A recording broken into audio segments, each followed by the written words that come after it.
Tool जिसके बारे में पिछले कुछ सालों में आपने हर जगह सुना होगा, और ये चीज जायज भी है क्योंकि हर रोज इस टूल को 5 करोड़ से भी ज्यादा लोग यूज करते हैं, जबकि 40 करोड़ से भी ज्यादा लोगों ने इस पे साइन इन कर रखा है और टाइम टू टाइम इसका इस्तेमाल करते हैं। लेकिन ऐसा क्या है इस टूल में जिसकी वजह से एआई रेवोल्यूशन स्टार्ट हो गया? और अगर आपको ये टूल इस्तेमाल करना नहीं आता तो क्या आपका फ्यूचर खतरे में है? जवाब है हाँ। 2025 शुरू हो चुका है और अगर आपने अभी भी एआई को अडेप्ट नहीं किया है, आपने प्रॉम्प्ट इंजीनियरिंग नहीं सीखी है, तो आपका करियर खतरे में है। और ऐसा मैं नहीं कह रहा, बल्कि ये कहना है आईएमएफ का, जिनके अकॉर्डिंग अगले 5 साल में वर्ल्ड की 60% जॉब्स अफेक्ट होने वाली है, वो भी एआई की वजह से। और इस रेवोल्यूशन में आप अपने करियर को सिर्फ तभी बचा पाएंगे जब आपको एआई का यूज करना आता होगा। और एआई का यूज तब तक आप अच्छे से नहीं सीख सकते जब तक आपको चैट जीपीटी अच्छे से ना आ जाए। चैट जीपीटी क्या है, चैट जीपीटी को यूज कैसे करते हैं, प्रॉम्प्ट इंजीनियरिंग कैसे करते हैं, सही और गलत प्रॉम्प्ट क्या होते हैं, खुद का जीपीटी कैसे बनाए, और as a content creator GPT को कैसे यूज करे, डेली लाइफ में चैट जीपीटी को कैसे यूज करे। आज की वीडियो में आपको इन सभी क्वेश्चंस का आंसर मिलने वाला है। अगर आज से पहले आपने चैट जीपीटी के बारे में नहीं भी सुना होगा तो इस वीडियो के बाद आप चैट जीपीटी के एक्सपर्ट बन जाएंगे और आप अकेले 10 लोगों का काम करने जितना कैपेबल हो जाएंगे। ये वीडियो मैंने टोटली बिगनर फ्रेंडली बनाई है, तो भले ही आप एक स्कूल स्टूडेंट हो जिसे होमवर्क में हेल्प चाहिए, या फिर भले ही आप एक बड़े स्टॉक मार्केट के प्लेयर क्यों ना हो, ये वीडियो आपके काम आएगी ही आएगी। इसलिए इस वीडियो को एंड तक जरूर देखना। ये एक वीडियो कम और कॉस्ट ज्यादा है, तो अब बिना किसी देरी के शुरू करते हैं बिल्कुल बेसिक से। What is chat GPT?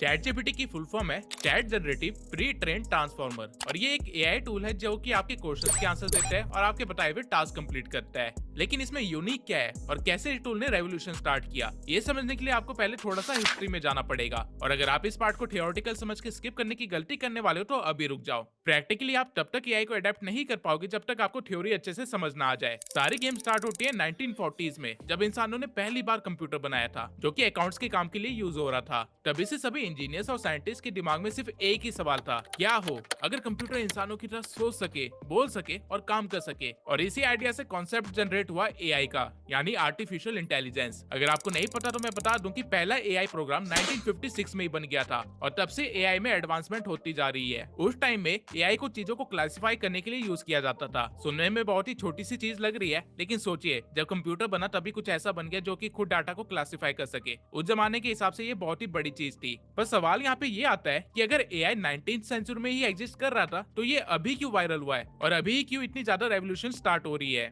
ऐसा क्या हुआ है एआई की दुनिया में? जवाब ये है कि 19th सेंचुरी में कंप्यूटर्स कम थे, स्लो थे और बहुत ही ज्यादा बैकवर्ड टेक्नोलॉजी थी। उस टाइम एआई सिर्फ लैब्स में इस्तेमाल किया जाता था, वो भी हाई लेवल प्रोग्रामर्स के द्वारा। लेकिन जैसे जैसे कंप्यूटर्स ऑफिस की जगह घरों में यूज होने लगे और .com रेवोल्यूशन स्टार्ट हुआ, इंसानों के पास काफी ज्यादा डाटा कलेक्ट होने लगा। एआई एक बच्चे की तरह होता है जिसको चीजें सिखानी पड़ती है और तभी वो काम कर पाता है। 90s में हमारे पास एआई को सिखाने के लिए इतना ज्यादा डाटा नहीं था और ना ही हाई प्रोसेसिंग कंप्यूटर्स थे। लेकिन 21st सेंचुरी आते आते सब कुछ चेंज हो गया। कंप्यूटर्स इतने फास्ट हो गए कि वो भारी से भारी डाटा को भी बहुत ही जल्दी प्रोसेस कर पा रहे थे और हर कोई फोन और इंटरनेट पे इतना ज्यादा इन्वेस्ट हो गया कि कंपनीज और प्रोग्रामर्स के पास डाटा का भंडार लग गया। और बस ये चीज तो चाहिए थी एआई को ट्रेन करने के लिए। एआई रेवोल्यूशन 2010 के बाद शुरू हो गया था, क्योंकि उसके बाद एआई मॉडल्स अब डीप लर्निंग कर रहे थे। इजी लैंग्वेज में ये समझ लीजिए कि 2010 से पहले हमें एआई को बताना पड़ता था कि अगर ऐसी सिचुएशन आएगी तो ऐसे रिएक्ट करना, लेकिन 2010 के बाद वो खुद ही चीजों को सीखने लग गया इंसानों को देख के और उनके डाटाबेस से। और ये मोमेंट है जिसके बाद से सिलिकॉन वैली में एक रेस स्टार्ट हो गई एआई टेक्नोलॉजी की। मैं आप लोगों को हिस्ट्री के डेट्स का एक रोड मैप देता हूँ, जिससे आपको हिस्ट्री में ज्यादा जाना भी नहीं पड़ेगा और आपको अच्छे से समझ आ जाएगा कि जो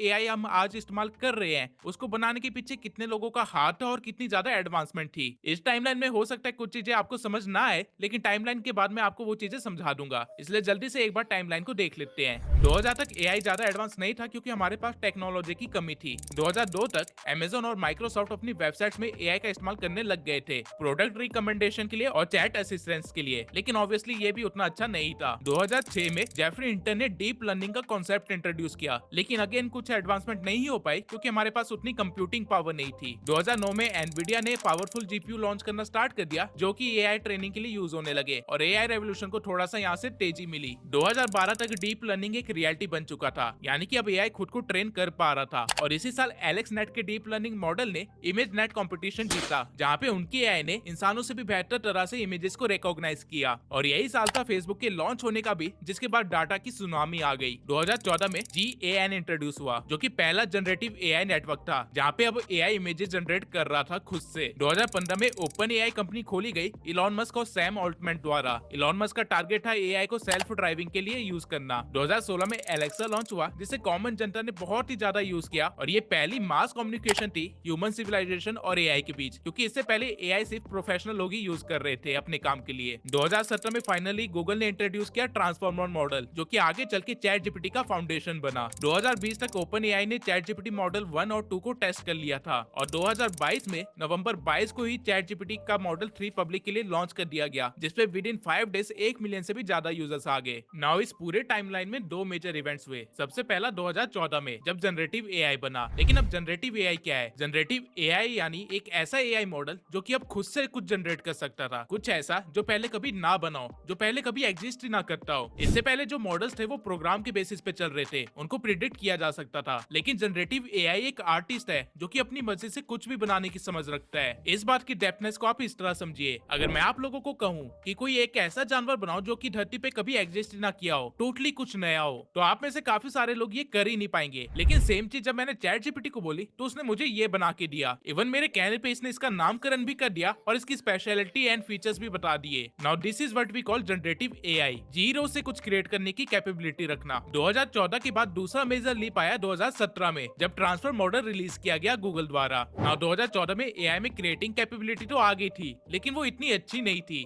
और साथ ही AI अभी भी इंसानों की तरह बात नहीं कर पाता था, हमारी सारी बातें नहीं समझ पाता था, क्योंकि ट्रांसफॉर्मर मॉडल से पहले जो मॉडल थे वो आपके दिए हुए कॉन्टेक्स्ट को लाइन टू लाइन पढ़ते थे। फॉर एग्जाम्पल, अगर आप उस टाइम पे AI को बोलते I live in France, I speak dash, तो वो मॉडल प्रिडिक्ट ही नहीं कर पाता कि आप फ्रांस में रहते हो तो फ्रांस बोलते होंगे। वहीं ट्रांसफॉर्मर मॉडल आने के बाद चीजें चेंज हो गई, क्योंकि transformer model line to line नहीं पढ़ता है, बल्कि वो आपके दिए हुए टेक्स्ट को एज अ होल एनालाइज करता है। इसलिए वो लंबे टेक्स्ट को और कॉन्टेक्स्ट को बेटर अंडरस्टैंड करके आपको इंसानों की तरह ही रिप्लाई करता है। नाउ AI की सारी हिस्ट्री और फंक्शनैलिटीज जानने के बाद आई होप आप समझ गए होंगे कि क्यों चैट जीपीटी को chat generative pre trained transformer कहा जाता है। नाउ हमने थियोरेटिकली तो समझ लिया कि चैट जीपीटी कैसे बना और क्यों ये एक रेवोल्यूशन है, लेकिन अब धीरे धीरे प्रैक्टिकल साइड में चलते हैं, जहाँ पे सबसे पहला लेसन है अंडरस्टैंडिंग द इंटरफेस। अब अगर आप लोगों ने आज तक चैट जीपीटी नहीं चलाया है तो डरिए मत, क्योंकि पहले मैं आप लोगों को बताऊंगा कि आप लोग चैट जीपीटी को कहां से एक्सेस कर सकते हो, और उसके बाद आप लोगों को चैट जीपीटी का इंटरफेस भी समझाऊंगा और साथ ही उसके अलग अलग मॉडल्स भी। चैट जीपीटी अभी भी एक वेबसाइट ही है जो कि आप किसी भी ब्राउजर से एक्सेस कर सकते हो। अगर आप गूगल पे जाके चैट जीपीटी सर्च करोगे तो आप ओपन AI की वेबसाइट पे आ जाओगे। ओपन AI वो कंपनी है जो कि चैट जीपीटी को ओन करती है, ठीक उसी तरह जिस तरह गूगल यूट्यूब को ओन करता है। आपको यहाँ पे कुछ नहीं करना है, बस यहाँ पे लॉगिन पे क्लिक करके चैट जीपीटी पे क्लिक कर देना है, और फिर किसी भी गूगल अकाउंट से या ईमेल से साइन इन कर लेना है। जैसे ही आप साइन इन कर लेंगे आपके सामने कुछ ऐसा इंटरफेस होगा। इनका इंटरफेस समझना बहुत ही ज्यादा ईजी है। आपके सामने ये जो एरिया है, ये एरिया है प्रॉम्प्ट के लिए। जिन लोगों को नहीं पता उनको बता दूं, आप जो भी इंस्ट्रक्शन देते हो किसी भी AI को टेक्स्ट फॉर्मेट में, उसे प्रॉम्प्ट बोलते हैं। तो आई होप आप समझ गए होंगे कि इसी एरिया में आप लोग अपने सभी दुख और दर्द लिखने वाले हैं। जिसके बाद अगर आप एंटर के बटन पे क्लिक करेंगे या फिर इस एरो के बटन पे क्लिक करेंगे तो ये AI आपको आपके जवाब देगा या टास्क करके दे देगा। इतना आसान है चैट जीपीटी को यूज करना। लेफ्ट हैंड साइड में आपको एक आइकन दिखेगा, जिसपे अगर आप क्लिक करोगे तो एक साइड बार ओपन हो जाएगा। नाउ आपके केस में हो सकता है कि ये साइड बार अभी बिल्कुल ब्लैंक हो, क्योंकि यहाँ पे आपके प्रीवियस सभी चैट्स आती है और आपके प्रोजेक्ट जो आपने अलग अलग बनाए हैं वो यहाँ पे शो होते हैं। साथ ही अगर आपने अपना कोई जीपीटी बनाया है तो वो भी यहीं पे शो होता है। हाँ, आपने बिल्कुल सही सुना, आप अपने आप भी एक जीपीटी बना सकते हैं जो कि स्पेसिफिक टास्क किया करेगा, ठीक उसी तरह जिस तरह आपने उसे ट्रेन किया होगा। मेरे केस में आप देख सकते हैं यहाँ पे थंबनेल के लिए एक जीपीटी है, यहाँ स्क्रिप्ट राइटिंग के लिए एक जीपीटी, और काफी सारे अलग अलग चीजों के लिए मैंने जीपीटी बना रखे हैं। एंड डोंट वरी, अगर आपने कोर्स को लास्ट तक देखा तो आप भी खुद का जीपीटी बनाना सीख जाएंगे। इसके सिवाय जब भी आपको कोई एक नई चैट स्टार्ट करनी हो तो आप इस वाले बटन पे क्लिक कर सकते हैं, जिसके बाद एक न्यू चैट स्टार्ट हो जाएगी। नाउ ये तो था इंटरफेस चैट जीपीटी का। अब आ जाते हैं मॉडल्स पे। अगर आप चैट जीपीटी के साइड में बने इस एरो पे क्लिक करेंगे तो आपके सामने काफी सारे मॉडल्स आ जाएंगे चैट जीपीटी के, जो कि मॉडल 3.5 से स्टार्ट होके मॉडल 4o या कह low model 4o with schedule task तक जाते हैं, जो कि इनके अभी के टाइम पे सबसे एडवांस मॉडल है। नाउ ये मॉडल्स क्या है और क्या क्या डिफरेंस है इन सभी मॉडल्स को यूज करने में वो जान लेते हैं। तभी आपको पता चल पाएगा कि आपके लिए कौन सा मॉडल बेस्ट है। आगे बढ़ने से पहले मैं आप लोगों को एक और चीज बता दूं, अगर आपने ChatGPT प्लस नहीं ले रखा है तो आपको यहाँ पे कोई सा भी वर्जन नहीं दिख रहा होगा, लेकिन असल में आप वर्जन 4 यूज कर रहे होंगे और कुछ लिमिट खत्म होने के बाद आप वर्जन 3.5 पे शिफ्ट हो जाएंगे ऑटोमेटिकली, आपको पता भी नहीं चलेगा। ChatGPT के बाकी सभी वर्जन को यूज करने के लिए आपको इनका प्लस प्लान लेना होता है जो कि $20 पर मंथ से स्टार्ट होता है। एंड आप लोगों को मैं अभी बता दूं कि ये बोलने के लिए मुझे कोई पैसे नहीं मिले हैं, ये कोई स्पॉन्सर नहीं है और OpenAI स्पॉन्सर नहीं देता है। ये एक बेसिक इन्फॉर्मेशन थी जो कि मुझे देनी पड़ी, वरना कमेंट सेक्शन में काफी सारे लोग इसी चीज को लेकर कंफ्यूज रहते हैं कि उनको वर्जन्स नहीं दिख रहे हैं। Now coming back to functionality of different versions. ChatGPT का जो सबसे छोटा वर्जन है वो है GPT-01 जो कि बिल्कुल बेसिक AI है। ये सिर्फ बेसिक टेक्स्ट प्रोसेसिंग कर सकता है और आपके बेसिक क्वेश्चंस के आंसर दे सकता है। ये AI आपके लिए logic reasoning, coding, research, story generation जैसी चीजें नहीं कर सकता और ये मॉडल बेस्ट है ऑटोमेटेड रिस्पॉन्स के लिए और चैट बॉट्स के लिए। फॉर एग्जांपल इस AI से आप एक थैंक यू का ईमेल तो लिखवा सकते हैं, लेकिन अगर इसे आप क्वांटम फिजिक्स को एक्सप्लेन करने के लिए कहेंगे तो ये उतनी डिटेल में आपको नहीं समझा पाएगा और आपको बहुत ही एक ऊपर ऊपर से आंसर दे देगा जिससे आप सेटिस्फाई नहीं होने वाले हैं। इसके बाद जो मॉडल इससे ऊपर है वो है ChatGPT-03 mini.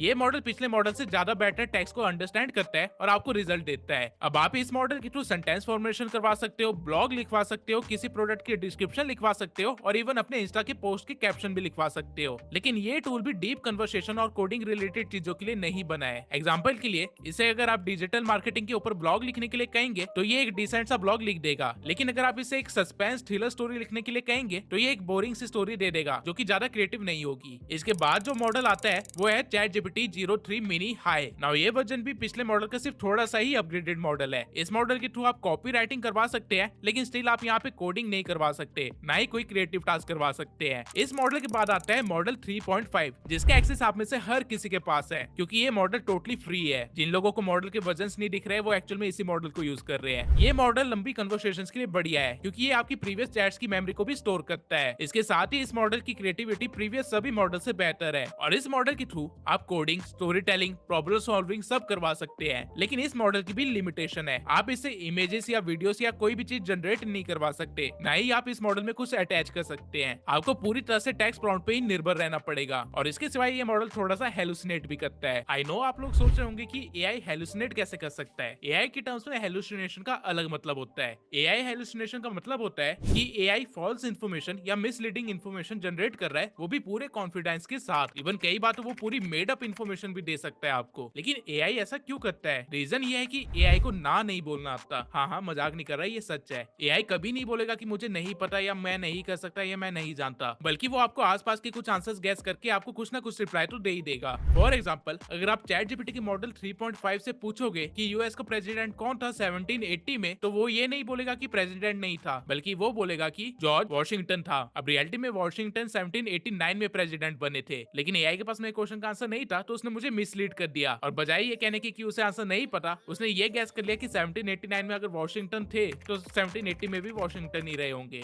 Now I hope आप समझ गए होंगे कि AI हेलुसिनेशन क्या होती है और यही ChatGPT के मॉडल 3.5 की एक लिमिटेशन है और इसी चीज को कम करने के लिए बनता है अगला मॉडल जो कि है मॉडल 4। ChatGPT के मॉडल 4 में आप चीजों को अटैच कर सकते हो और साथ ही ये मॉडल अपने से पहले सभी मॉडल से ज्यादा एडवांस और क्रिएटिव है। इसके साथ आप लॉजिकल थिंकिंग वाले क्वेश्चन डिस्कस कर सकते हो, डीप कन्वर्सेशन कर सकते हो, कोडिंग कर सकते हो, रिसर्च कर सकते हो, हर एक चीज कर सकते हो, वो भी पहले से बेहतर। इससे आप किसी भी मूवी की स्क्रिप्ट लिखवा लो या फिर किसी भी यूट्यूब वीडियो की स्क्रिप्ट लिखवा लो, ये परफेक्टली एक स्क्रिप्ट लिख सकता है और ये मॉडल 3.5 से कम हेलुसिनेट करता है। जीरो हेलुसिनेशन नहीं है लेकिन कम जरूर है। लेकिन इस मॉडल की भी एक लिमिटेशन है, कई बार ये अटैच इमेजेस या रिसोर्सेज को अच्छे से एनालाइज नहीं कर पाता है, अच्छे से प्रोसेस नहीं कर पाता है और हो सकता है कि आपके दिए हुए टास्क को ये अच्छे से परफॉर्म ना कर पाए। इसलिए इसको बेहतर बनाने के लिए बनता है अगला मॉडल जो कि था 4o मिनी। इस मॉडल में भी वो सारे फीचर्स है जो कि मॉडल 4 में थे और इसे मॉडल 4 से फास्ट बनाया गया है, इसलिए ये मॉडल चैटबॉट्स, बिजनेसेस, स्ट्रेटेजीज के लिए परफेक्ट है। बेसिक लैंग्वेज में आप ये समझ लीजिए कि जिस काम में ज्यादा दिमाग लग रहा है और रिजल्ट जल्दी चाहिए उसके लिए मॉडल 4o मिनी बेस्ट है। लेकिन इसकी भी लिमिटेशन बिल्कुल सेम ही है, ये ज्यादा रिसोर्सेज को प्रोसेस नहीं कर पाता है, इसलिए बनता है अगला मॉडल जो कि है ChatGPT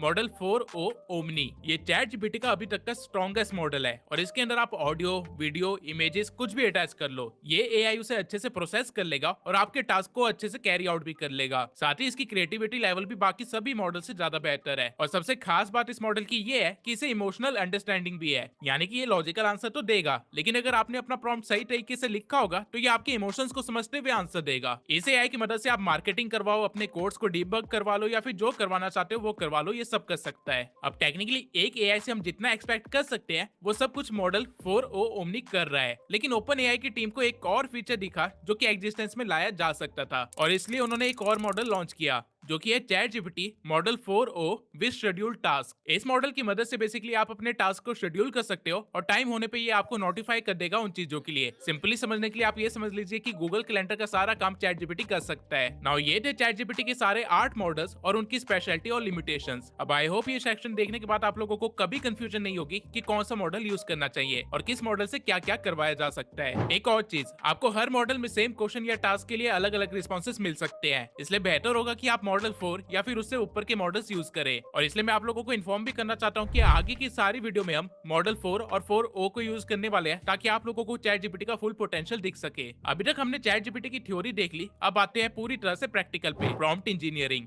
ChatGPT या किसी भी एआई से काम करवाने के लिए प्रॉम्प्ट लिखना पड़ता है। अब आप कहोगे कि इसमें कौन सी बड़ी बात है, अभी जाके ChatGPT को बोलता हूँ डिस्क्राइब अ फैंटेसी वर्ल्ड। अगर आप भी ऐसे ही प्रॉम्प्ट दोगे तो आपको कुछ ऐसा रिजल्ट मिलेगा, लेकिन वही अगर आप इस प्रॉम्प्ट को थोड़ा सा एनहेंस करके लिखोगे, फॉर एग्जांपल के लिए मान लीजिए कुछ ऐसा लिखा, तो आपको इतनी डिटेल में वेल क्राफ्टेड रिजल्ट मिलेगा। डिफरेंस आप खुद देख सकते हैं, इसलिए प्रॉम्प्ट इंजीनियरिंग जरूरी है ताकि आप अपने डिजायर रिजल्ट्स निकलवा सके ChatGPT से। नाउ इस सेक्शन में आगे बढ़ने से पहले मैं आप लोगों से एक रिक्वेस्ट करना चाहता हूँ। अगर आप उन लोगों में से जिन्होंने कभी भी ChatGPT यूज नहीं किया है तो मेरी रिक्वेस्ट है कि अभी के लिए वीडियो को बंद करके ChatGPT पे जाओ और उसके साथ थोड़ा सा खेलो, उससे कुछ भी क्वेश्चंस पूछो, जोक्स पूछो, अपनी पर्सनल चीजें बताओ और उससे अलग अलग टास्क करवा के देखो। ChatGPT के साथ थोड़ा सा एक्सपेरिमेंट करो ताकि आपको समझ आ सके कि ChatGPT एक्चुअल में रिस्पॉन्स कैसे करता है। जब आपको समझ आ जाएगा कि ChatGPT कैसे रिप्लाईज देता है और वो कितना समझ सकता है आपकी बात को, उसके बाद इस वाले सेक्शन पे वापस आना, तभी आपको समझ आएगा कि प्रॉम्प्ट इंजीनियरिंग क्यों जरूरी है। और एक और चीज, ChatGPT से बिल्कुल उसी वे में बात करना जैसे आप अपने दोस्तों से करते हो। इंग्लिश लिखना यहाँ पे कोई जरूरी नहीं है, आप जैसे व्हाट्सएप पे अपने दोस्तों से बात करते हो इंग्लिश में, बिल्कुल उसी वे में यहाँ पे भी आप लिख सकते हो। Now coming back to prompt engineering. Prompt engineering समझने से पहले आपको एक चीज अच्छे से समझ लेनी चाहिए, ChatGPT एक कन्वर्सेशन है, ना कि कोई ब्राउजर। नॉर्मली हम लोग करते क्या है कि हम लोगों को ChatGPT से कुछ पूछना होता है और हम वहाँ पे जाके बस उस चीज को लिख देते हैं और वो हमें एक सॉल्यूशन दे देता है, जिसके बाद आप उसे पत्थर की लकीर मान के आगे चल पड़ते हो। आप ये पॉइंट मिस कर देते हो कि ChatGPT और आपके बीच में एक कन्वर्सेशन चल रही है और कन्वर्सेशन दो तरफ से चलती है। इसलिए जब ChatGPT आपको कुछ रिप्लाई देता है तो उसको फीडबैक दिया करो, तभी जाके आप अपने डिजायर्ड रिजल्ट तक पहुंच पाओगे। एक सही कन्वर्सेशन कुछ ऐसी दिखती है जहाँ पे आपके दिमाग में कुछ आइडिया आया, आपने उसका प्रॉम्प्ट लिखा, आपको एक रिस्पॉन्स मिला, उसके बाद आपने फीडबैक दिया और दोबारा से एक आइडिया दिया। अगर आप ChatGPT को फीडबैक्स नहीं दोगे या फिर उसको अपने चेंजेस नहीं बताओगे तो वो आपको कभी भी आपका डिजायर रिजल्ट नहीं दे पाएगा। नाउ इसी चीज को ध्यान रखते हुए देखते हैं कि एक प्रॉम्प्ट के क्या क्या कंपोनेंट्स होते हैं। सबसे पहला कंपोनेंट है इंस्ट्रक्शंस। अगर आप ChatGPT पे जाके कोई आर्टिकल कॉपी पेस्ट कर दो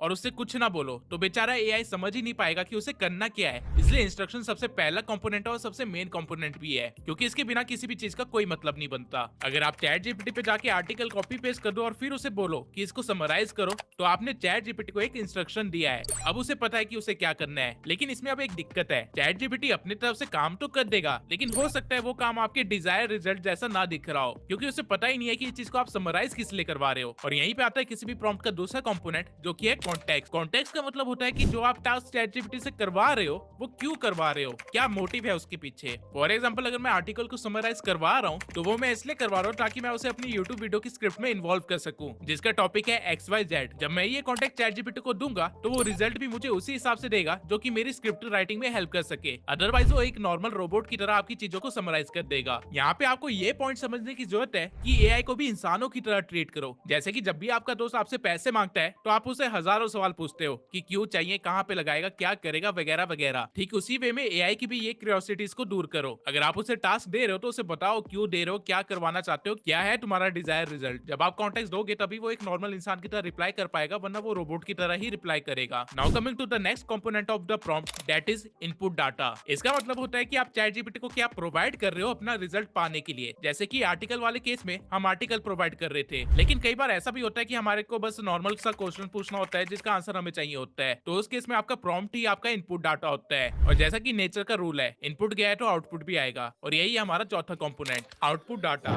नॉर्मली हम लोग चैट जीपीटी को बताते ही नहीं है कि हमें रिजल्ट किस वे में चाहिए, इसलिए वो अपनी समझ के अकॉर्डिंग हमें रिजल्ट दे देता है। लेकिन ऐसा नहीं करना चाहिए। आप हमेशा डिफाइन कीजिए कि आपको रिजल्ट किस वे में चाहिए, पैराग्राफ वे में चाहिए, पॉइंटर चाहिए, टेबल फॉर्मेट में चाहिए, या फिर कुछ भी। बेसिकली उसको बताओ कि आपके दिमाग में रिजल्ट की क्या इमेज है। अगर आप अपने प्रॉम्प्ट में सिर्फ 4 चीजों को भी सही तरह से लिखते हो तो आपके रिजल्ट्स बहुत ही अच्छे हो जाएंगे। लेकिन ये कोई ट्रिक नहीं है, ये बहुत ही बेसिक सी नॉलेज थी जो मैंने आप लोगों के साथ शेयर करी। चीजें अब धीरे धीरे एडवांस लेवल पे जाने वाली है। नॉर्मली लोगों को लगता है कि सिर्फ 4 कंपोनेंट्स ही होते हैं एक सही प्रॉम्प्ट में, लेकिन ऐसा नहीं है। एक सही प्रॉम्प्ट में 6 कंपोनेंट्स होते हैं जिनको हम इस वे में लिख सकते हैं: task, context, example, persona, format, tone. नौ इसमें जो टॉप 2 कंपोनेंट्स है वो तो मैंडेटरी चीजें है प्रॉम्प्ट के लिए, क्योंकि उसके बिना तो कोई भी प्रॉम्प्ट चलेगा ही नहीं। उसके बाद एग्जाम्पल को हम इंपॉर्टेंट की कैटेगरी में डाल सकते हैं, जबकि उसके नीचे के 3 कंपोनेंट्स ऐसे हैं जो कि नहीं डाले तो काम तो हो जाएगा, लेकिन अगर डाल दोगे तो अच्छा रहेगा। अब एक बार मैं ये सारे कंपोनेंट्स को एग्जाम्पल के साथ आप लोगों को समझा देता हूँ ताकि आप अच्छे से समझ सको।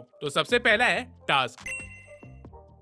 इसको एक्सप्लेन करने से पहले मैं आप लोगों को एक टिप देना चाहूंगा कि आप जब भी टास्क वाली लाइन लिखने वाले हो, हमेशा उसे एक वर्ब से स्टार्ट करना, जैसे कि जनरेट, राइट, एनालाइज, एसेट्रा, और क्लियरली मेंशन करना कि आपको क्या चाहिए। टास्क भी आप या तो सिंगल लिख सकते हो या फिर मल्टीपल लिख सकते हो। फॉर एग्जाम्पल, अगर आप एक सिंगल टास्क लिखते हो तो आप कुछ ऐसा लिख सकते हो: generate a 3-month training program for me to follow. और अगर आपको बहुत सारे टास्क एक साथ करवाने हैं तो आप कुछ ऐसा लिख सकते हो: analyse all the comments that came on our recent YouTube video and summarise the top 10 takeaways from the focus on business impact and categorize the rest based on the response। ये होता है एक सही वे टास्क वाले prompt को लिखने का। Now coming to the next component, context।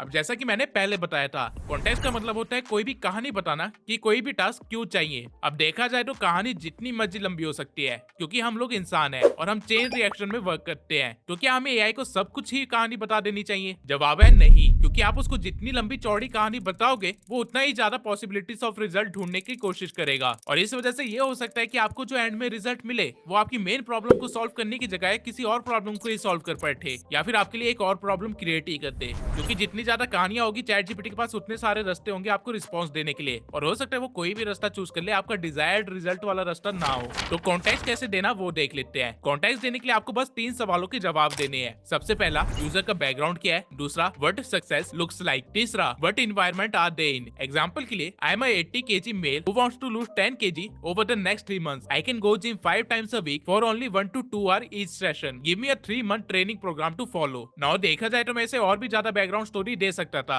कि मेरी बंदी मुझे छोड़ के चली गई, या मुझे इंतकाम लेना है इसलिए वेट कम करना है, सेक्सी दिखना है, एसेट्रा एसेट्रा। लेकिन द क्वेश्चन इज कि क्या इसकी जरूरत है? नहीं। उल्टा हो सकता है कि मैं अगर ये सब कुछ लिख देता कॉन्टेक्स्ट में तो चैट जीपीटी मुझे प्लान देने की जगह दिलासा ही दे बैठता। तो आपको एंडलेस पॉसिबिलिटीज को कम करने के लिए कॉन्टेक्स्ट को टू द पॉइंट ही रखना है। Now coming to the third component, example.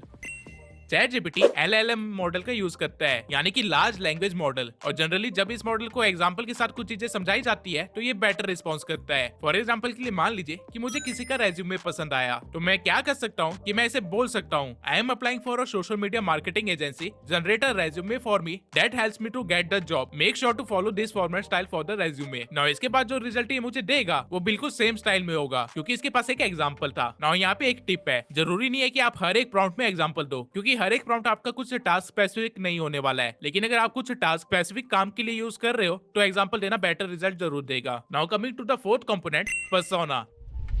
Persona का मतलब है कि आप क्या चाहते हो कि चैट जीपीटी किस तरह काम करे। अब पर्सोना डिफाइन करने की एक बहुत ही इजी ट्रिक है। मान लीजिए आपने नई नई अर्निंग करना स्टार्ट किया है और आपको अभी टैक्स के बारे में कुछ नहीं पता, जीएसटी के बारे में कुछ नहीं पता, और ना ही करंट अकाउंट के बारे में कुछ पता है। तो इस मोमेंट पे आप किससे बात करना चाहेंगे? एक सीए से, राइट? तो बस यही आपको करना है। आपको बस चैट जीपीटी को बोलना है act like a CA who is expert in taxation and business related activities, और इसके बाद आपको अपना कॉन्टेक्स्ट और टास्क देना है, जिसके बाद आपको जो रिजल्ट मिलेगा वो ऐसे मिलेगा जैसे कि आप किसी सीए की एडवाइस ले रहे हो। आप लिटरली में किसी भी बंदे का नाम देके भी चैट जीपीटी को उसकी तरह एक्ट करवा सकते हो। लेकिन यहाँ पे एक शर्त है कि वो बंदा थोड़ा सा फेमस होना चाहिए, उसके बारे में इनफ डाटा होना चाहिए इंटरनेट पर। कैन यू इमेजिन ये कितनी बड़ी बात है? आप लिटरली में घर में बैठे बैठे चाहे तो सलमान खान से बात कर लो या फिर दुनिया के सबसे बड़े बिजनेस कंसल्टेंट से बात कर लो। सुनने में ये अभी आपको इतना ज्यादा पॉसिबल ना लग रहा हो, लेकिन एक्चुअल में अगर आप सही प्रॉम्प्ट लिखो तो आप ये चीजें करवा सकते हो। Now coming to the next component, format. Now जब भी आप कुछ प्रॉम्प्ट लिख रहे होते हो चैट जीपीटी में, तो आपके मन में या दिमाग में ऑलरेडी एक फॉर्मेट होता है कि कुछ ऐसा रिप्लाई मिल जाए। फॉर एग्जाम्पल जब मैं ChatGPT को कंटेंट शेड्यूल बनाने के लिए बोल रहा होता हूँ तो मेरे दिमाग में चल रहा होता है कि काश ये एक टेबल फॉर्मेट में मुझे आंसर दे दे जिसमें डेट लिखा हो, कंटेंट टॉपिक लिखा हो, साथ ही किस सोशल मीडिया प्लेटफॉर्म पे डालने हैं वो भी लिखा हो। अब ChatGPT कोई अंतर्यामी तो है नहीं जो मेरा दिमाग पढ़ सकता है, इसलिए वो चीजें मुझे इसे बतानी पड़ेगी।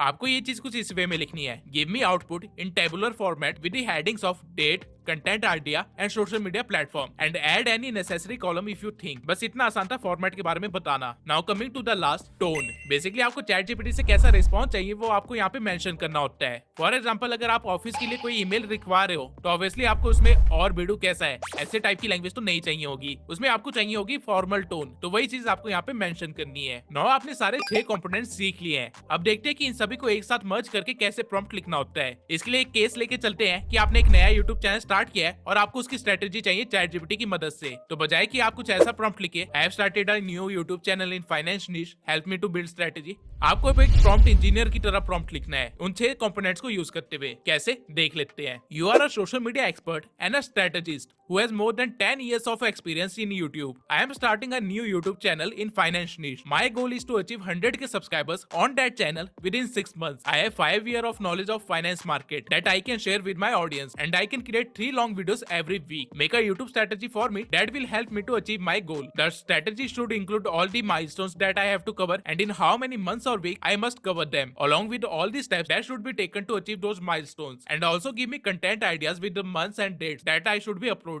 Give me content idea in a tabular form and rest of the strategy in pointers and checklist format. Use clear and concise language. Now आप खुद देखिए, जब मैंने बिल्कुल बेसिक प्रॉम्प्ट ChatGPT को दिया था तब मुझे एक बेसिक सी इन्फॉर्मेशन ही मिली थी जो कि मुझे पहले से पता थी। लेकिन जब मैंने एक अच्छा प्रॉम्प्ट लिखा तो ChatGPT ने मुझे बहुत ही प्रिसाइज्ड आंसर दिया। इवन उसने जो कंटेंट आइडियाज दिए हैं वो इतने स्ट्रॉन्ग है कि मैं पर्सनल एक्सपीरियंस से बता सकता हूँ कि इनमें से काफी सारे आइडियाज चलेंगे। इवन इसने नीचे नोट भी लिखा है कि ये स्ट्रेटेजी एग्रेसिव है लेकिन वर्क कर जाएगी। आई होप आप लोगों को प्रॉम्प्ट इंजीनियरिंग अच्छे से आ गई होगी। एंड आई नो अभी तक आप लोगों के मन में ये क्वेश्चन भी चल रहा होगा कि क्या हर बार छोटी सी छोटी चीज के लिए इतना भारी प्रॉम्प्ट लिखना पड़ेगा। तो अगेन जवाब है बिल्कुल भी नहीं। हर बार आपको ये चीज करने की जरूरत नहीं है। जब आपको किसी चीज का स्ट्रेटेजिक आंसर चाहिए या फिर कोई इंपॉर्टेंट चीज है जैसे कि प्लानिंग या एग्जीक्यूशन का आइडिया, तब आपको ये प्रॉम्प्ट फॉर्मूला यूज करना चाहिए। बाकी केसेस में आप नॉर्मल प्रॉम्प्ट पैटर्न्स को फॉलो कर सकते हो। अब आप कहोगे कि प्रॉम्प्ट पैटर्न्स क्या होते हैं, तो मैं वो चीज भी समझा देता हूँ। प्रॉम्प्ट पैटर्न को आप बेसिकली एक टेम्पलेट की तरह समझ सकते हो जो कि आपका काम जल्दी से करवा देता है। जैसे कि डिजाइनिंग में टेम्पलेट्स होते हैं जिसमें आपको बहुत ही कम चेंजेस करने होते हैं और आप खुद का एक डिजाइन बना लेते हो,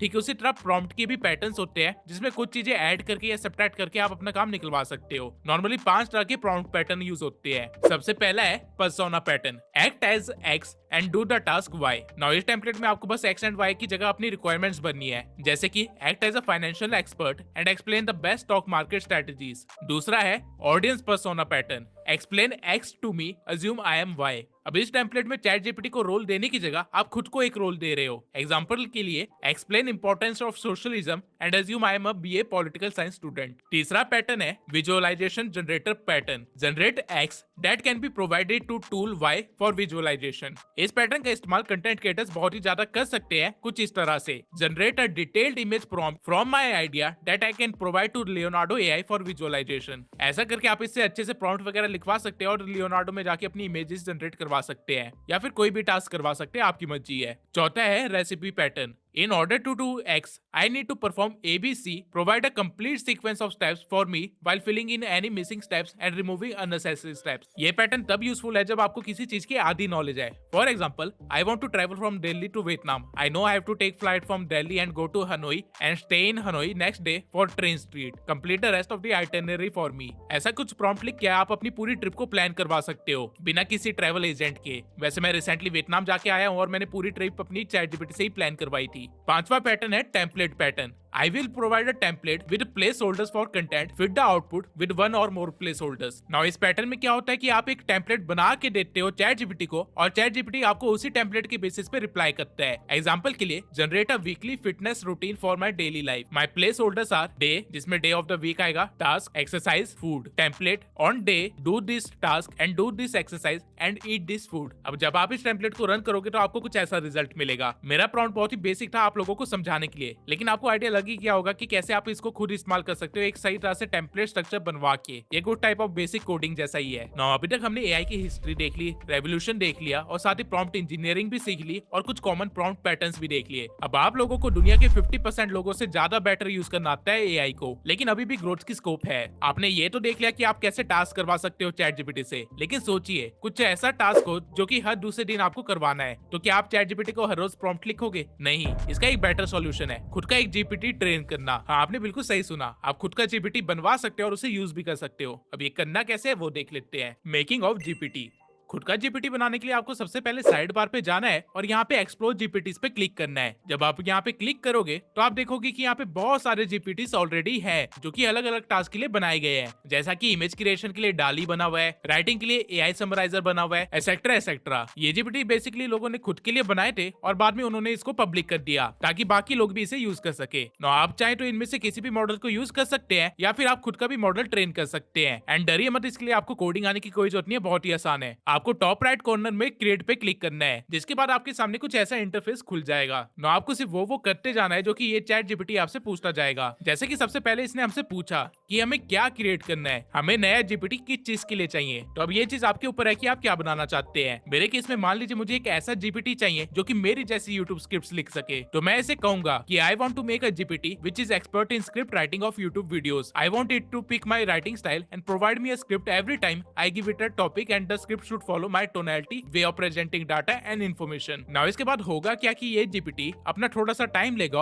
और आपके जीपीटी क्रिएट करना स्टार्ट कर देगा। जैसे जैसे चीजें अपडेट होती रहेगी राइट हैंड साइड में आपको दिखता रहेगा। जैसे कि जब इसने एनालाइज किया कि स्क्रिप्ट राइटर चाहिए यूट्यूब के लिए, तो इसने खुद से ही कुछ प्री बिल्ड क्वेश्चंस यहाँ पे लिख दिए। नाउ उसे काम समझ आ गया है तो वो आपसे नाम मांगेगा कि आप अपने जीपीटी को क्या कहना चाहते हो। मेरे केस में मैं इसे नाम दूंगा ट्यूब सेंसर स्क्रिप्ट। नाम के बाद ये आपको एक लोगो सजेस्ट करेगा। अगर आपको वो लोगो पसंद आता है तो ठीक है, वरना आप खुद से भी कोई भी लोगो यहाँ पे अपलोड कर सकते हैं और इसे कह सकते हैं कि लोगो ये रखना है। अगर आप लोग ध्यान दे रहे होंगे तो देख पा रहे होंगे कि जो जो चेंजेस मैं इसे यहाँ पे बता रहा हूँ राइट हैंड साइड पे वो चेंजेस अपने आप हो रहे हैं, यानी कि हमारा जीपीटी बन रहा है वो भी हमारे सामने हमारे अकॉर्डिंग। नाउ एक बार ब्रांडिंग हो गई उसके बाद आपको यहाँ से कॉन्फ़िगर में आ जाना है, जो कि जीपीटी का काइंड ऑफ बैकएंड टाइप है। यहाँ पे आपको जीपीटी का नेम दिख जाएगा, डिस्क्रिप्शन दिख जाएगा और साथ ही इंस्ट्रक्शन भी दिख जाएंगे, जो कि इसने आपकी रिक्वायरमेंट के अकॉर्डिंग खुद ही फीड कर लिया होगा। यहाँ पे अगर आप चाहें तो अपनी मर्जी से कुछ भी इंस्ट्रक्शन लिख सकते हैं, जो कि ये हर कन्वर्सेशन में फॉलो करेगा। एग्जाम्पल के लिए मान लीजिए कि मुझे अपनी कन्वर्सेशन में कभी भी वाओ वर्ड नहीं चाहिए, तो वो चीज मैं यहाँ पे लिख सकता हूँ और ये जीपीटी उसको लाइफ टाइम फॉलो करेगा। ये कभी भी वाओ वर्ड का इस्तेमाल ही नहीं करेगा। लेकिन मेरे केस में अभी सब कुछ परफेक्ट है तो मैं इसे छेड़छाड़ नहीं करूंगा। इसके नीचे आपको कुछ स्टार्टर क्वेश्चंस मिल जाएंगे, जो कि कन्वर्सेशन स्टार्ट होने से पहले आपको कुछ इस तरह से दिखाई दिया करेंगे। आप चाहे तो अपने मन से भी यहाँ पे कोई टास्क या क्वेश्चन लिख सकते हैं अपनी प्रोडक्टिविटी को बढ़ाने के लिए। इसके नीचे नॉलेज का एक ऑप्शन है, जहाँ पे आप जो भी अपलोड करेंगे ये जीपीटी उसको कंसिडरेशन में रखेगा आपकी हर एक कन्वर्सेशन में। तो मैं क्या करूंगा कि मैं यहाँ पे अपनी प्रीवियस कुछ स्क्रिप्ट्स को अटैच कर दूंगा, ताकि जीपीटी को पता हो कि मैं किस तरह से स्क्रिप्ट्स लिखता हूँ। अगर आप एक स्टॉक ट्रेडर हो तो आप यहाँ पे चार्ट पैटर्न्स लगा सकते हैं और हर बार पूछने पे ये जीपीटी आपको बता देगा कि क्या पैटर्न चल रहा है या फिर आपको क्या करना चाहिए। इसके बाद नीचे आपको कैपेबिलिटीज बताई गई है आपकी जीपीटी की, जैसे कि ये वेब सर्च कर सकता है, कैनवस बना सकता है, इमेज जनरेट कर सकता है और एक चेक अनटिक्ड है जो कि है एनालिसिस का। तो आप चाहो तो इसे भी चेक कर सकते हो। ना एक बार आपने बैकएंड देख लिया अपने जीपीटी का, फिर आपको वापस से क्रिएट पे आना है और इसे ट्रेन करना है। वैसे जीपीटी रेडी तो है यूज करने के लिए, लेकिन खुद के जीपीटी बनाने का फायदा ही क्या अगर आप उसे अपने अकॉर्डिंग ट्रेन ना कर सको। फॉर एग्जाम्पल मैं इसे कहूंगा कि मैंने अपनी स्क्रिप्ट अपलोड कर दी है, उनको डीपली एनालाइज कर और पता कर कि मैं कैसे स्क्रिप्ट लिखता हूँ, कैसे बोलता हूँ, क्या पैटर्न फॉलो करता हूँ, एसेट्रा एसेट्रा। बेसिकली मैं जीपीटी को टेस्ट कर रहा हूँ कि ये समझ भी पा रहा है कि मैं किस तरह से स्क्रिप्ट लिखता हूँ। जब मैंने इसे ये कमांड दिया और अपनी स्क्रिप्ट को अटैच कर दिया तो इसने मुझे पूरी तरह से नंगा कर दिया। और ये मैं मजाक में नहीं कह रहा हूँ, मैं किस तरह से स्क्रिप्ट लिखता हूँ ये बात मुझे भी नहीं पता थी, क्योंकि मेरे दिमाग में जो भी आता जाता है वो मैं लिखता जाता हूँ। लेकिन जीपीटी ने मेरे स्क्रिप्ट को इतने अच्छे से एनालाइज किया कि इसकी बताई हुई बातों ने मुझे भी शॉक कर दिया। फॉर इंस्टेंस ये ब्रेकिंग मिसकंसेप्शन वाली बात, लिटरल में मुझे आइडिया नहीं था कि मैं चीज को इतना कॉमनली यूज करता हूँ। इसके सिवाय आप वीडियो को पॉज करके रिजल्ट को खुद पढ़ सकते हैं। इसने काफी अच्छे से मेरे स्क्रिप्टिंग पैटर्न को समझ लिया है, शायद उतना जितना मुझे खुद को भी नहीं पता। और यही है एआई की पावर। बट एनीवेज, आप एक बार कॉन्फिडेंट हो जाओ कि जीपीटी को समझ आ गया है कि क्या करना है, फिर आप उसको थोड़ा सा और ट्रेन कर सकते हो, कुछ टास्क देके और फीडबैक देके। इसलिए अब मैं जीपीटी को बोलूंगा कि ये मेरे लिए एक स्क्रिप्ट लिखे how to build a personal branding के ऊपर, और साथ ही मैं इससे थोड़ी सी और चीजें बता दूंगा कि कौन कौन से टॉपिक कवर करने हैं। मैं आप लोगों को बता दूं कि ये सब जो आप अभी देख रहे हो ये बैक एंड पे हो रहा है जीपीटी के। अभी आपका जीपीटी बना नहीं है बल्कि वो ट्रेन हो रहा है। जब मैंने अपना प्रॉम्प्ट रन किया तो कुछ सेकंड्स के ब्रेक के बाद इसने मुझे ये रिजल्ट दिया। आप खुद देख सकते हैं कि इसने कितने अच्छे से स्टार्टिंग स्टार्टिंग करी है और लिटरली मैं हर वीडियो में कुछ इसी तरह से स्टार्ट करता हूँ। साथ ही इसने टॉपिक को चैप्टर्स में डिवाइड कर दिया है, जैसे कि मैं हर स्क्रिप्ट में करता हूँ। अब जब मैंने ये पूरी स्क्रिप्ट पढ़ी तो मुझे ये तो पता चल गया कि इसने मेरे बोलने का वे तो समझ लिया है, लेकिन कुछ चीजों को इलेबोरेट करने में अभी भी ये प्रॉब्लम कर रहा है। इसलिए इस जीपीटी को मैं इस चीज के रिगार्डिंग एक फीडबैक दूंगा। ये सब कुछ मैं आपको एग्जांपल देने के लिए कर रहा हूँ। जब आप खुद का जीपीटी बना रहे होंगे तो मैं सजेस्ट करूंगा कि उसे अलग अलग टास्क देना, कॉम्प्लिकेटेड से कॉम्प्लिकेटेड काम देना और फिर उसे सुधारना और उसे अपना डिजायर्ड रिजल्ट निकलवाना। ये सब करने में भले आपको 3 से 4 घंटे क्यों ना लग जाए, लेकिन एक बार आपने 4 घंटे लगा दिए फिर आपको फ्यूचर में कभी भी टाइम की प्रॉब्लम नहीं होगी, क्योंकि सारा काम आपका एक चुटकी के अंदर हो जाया करेगा। जब आप इसके रिजल्ट से खुश हो जाओ उसके बाद आपको यहाँ पे क्रिएट के बटन पे क्लिक करना है, जिसके बाद एक पॉपअप आपके सामने आ जाएगा, जहाँ पे अब आपको डिसाइड करना होगा कि ये जीपीटी सिर्फ आप यूज कर सकते हो या फिर आप पब्लिक के लिए भी इसे शेयर करना चाहते हो। मैं आपको बता दूं कि अगर आप अपने जीपीटी को पब्लिक करते हो और अगर बहुत सारे लोग इसे इस्तेमाल करने लग जाते हैं तो आपको अर्निंग भी हो सकती है। अभी अर्निंग कितनी होती है और कैसे होती है इसका तो मुझे अभी आइडिया नहीं है, लेकिन हाँ ये चीज पॉसिबल है। फिलहाल के लिए जीपीटी को मैं अपने यूज के लिए ही रखता हूँ, वरना सब मेरे जैसे स्क्रिप्ट लिखने लग जाएंगे और ग्रो कर जाएंगे। खैर मजाक से हटके अब आपका जीपीटी तैयार है जो कि आपने खुद बनाया है। अब आप इसे जो भी टास्क देंगे ये आपकी दी हुई ट्रेनिंग के अकॉर्डिंग उस पर वर्क करेगा। आप अपने जीपीटी को यहाँ साइड बार से एक्सेस कर सकते हैं। नाउ हम लोग अपने कोर्स में काफी आगे आ चुके हैं। कुछ टाइम पहले तक आपको ये भी नहीं पता था कि जीपीटी का मतलब क्या होता है, लेकिन अब आप खुद का जीपीटी बनाना भी सीख चुके हैं। अब टेक्निकली देखा जाए आपको चैट जीपीटी से रिलेटेड जितनी नॉलेज चाहिए थी वो सब कुछ आपको मिल चुकी है।